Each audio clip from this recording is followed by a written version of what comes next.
Yang saya peduli adalah Presiden Jokowi belum, saya bikin lebih lembut ya, belum paham demokrasi karena dia masih menganggap oposisi itu tidak boleh.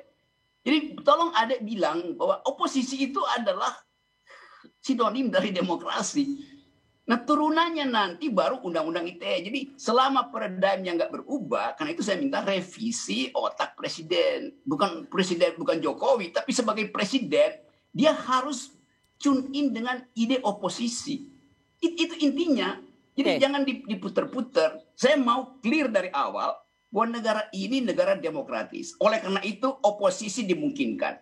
Presiden tidak boleh mengatakan bahwa dia tidak memerlukan oposisi. Itu artinya dia tidak paham demokrasi. Itu logikanya begitu. Saya rasa ini Pak sangat relevan dijawab oleh seorang Ade Armando yang selama ini juga sangat penggiat kebebasan berbicara. Ya, saya sampai sekarang nggak ngerti kenapa isu oposisi ini menjadi seperti inti dari pembicaraan kita mengenai. Loh, presiden bilang begitu, dia tidak perlu oposisi. Iya. Karena itu ada yang mesti buka pikirannya. Enggak. Ini cuman hulunya ada di situ, hilirnya ITE. Bung Rocky, tapi tolong kami diingatkan. Air kotornya sampai ke hilir itu soalnya. Oke. Begini, Bung Ade, sebentar. Bung Rocky, aku ingatkan dulu penonton, kapan sih presiden bicara bahwa dia tidak membutuhkan oposisi?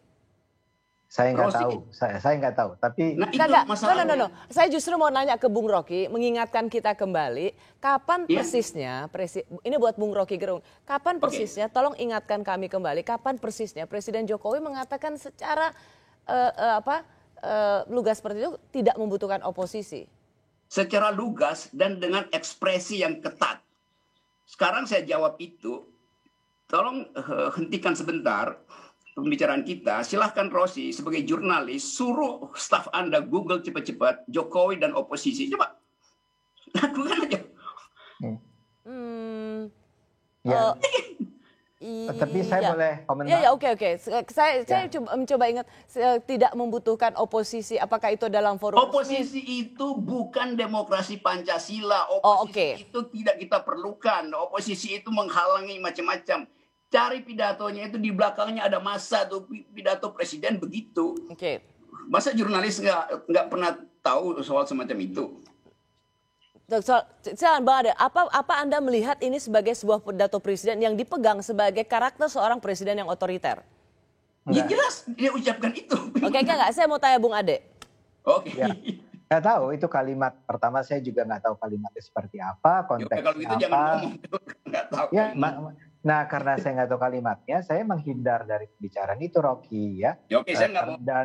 Karena itu saya katakan tadi bahwa kalau hulunya nggak diberesin, nggak ada gunanya saya juga bicara. Jadi presiden kedua, memang isunya yang saya tahu kita sedang bicara tentang seberapa jauh kita bisa mengkritik, mau oposisi mau saya sendiri sebagai pendukung Jokowi, saya boleh nggak mengkritik? Misalnya urusan JR yang saya sebut, Nuril Baik yang saya sebut, Prita Mulyasari yang saya sebut, ya, itu sama sekali had nothing to do dengan soal Pak Jokowi, tapi mereka kemudian terkena efek dari keberadaan Undang-Undang ITE. Makanya saya setuju bahwa Undang-Undang ITE ini perlu direvisi. Adapun mengenai Pak Jokowi, pernyataan dia tentang oposisi,